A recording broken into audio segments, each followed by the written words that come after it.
saya akan membahas mengenai hukum tajwid, yaitu pada bab hukum al. Nah, di sini hukum al itu ada dua, teman-teman. Yang pertama yaitu al-qamariyah dan yang kedua yaitu al-syamsiyah. Nah, untuk pembahasan pertama kita akan membahas mengenai al-qamariyah atau bisa disebut juga sebagai idhar qamariyah. Nah, kenapa kita menyebutnya sebagai idhar qamariyah? Secara bahasa sendiri, idhar itu mempunyai arti jelas. Jadi, dalam melafalkan hukum bacaan al-qamariyah itu harus jelas, teman-teman. Nah, di sini huruf dari bacaan al-qamariyah itu ada 14 yang bisa kita lafalkan sebagai berikut. Nah, bisa dilihat ya hurufnya di sini. Jadi kita bisa melafalkan huruf-huruf ini dengan lafal abahui hajjaka wa khaf aqimah. Itu untuk memudahkan dalam menghafal huruf-huruf dari al-qamariyah. Misalnya contohnya di sini bisa dilihat yaitu alhamdulillah atau al-qamaru atau al-masjidu. Di situ pada lafal alhamdulillah itu ada al-qamariyah bertemu dengan ha, huruf ha.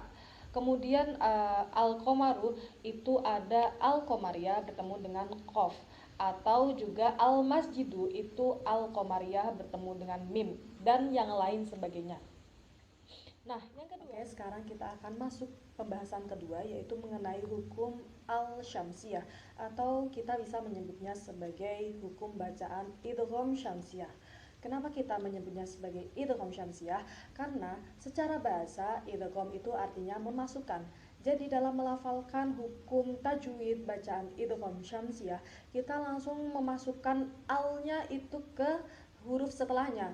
Nah, di sini huruf dari idgham syamsiyah itu juga ada 14, yaitu bisa dilihat di sini ada ta, tha, ro, za, sin, shin, sod, dod, to, dha, lam, nun. Misalnya kita mengambil contoh asyamsu. Nah, di sini ada al-syamsiyah bertemu dengan huruf shin. Nah, kita langsung memasukkan asyamsu, bukan al-syamsu. Itu salah. Nah, jadi di situ poin terpenting dari bacaan idgham syamsiyah.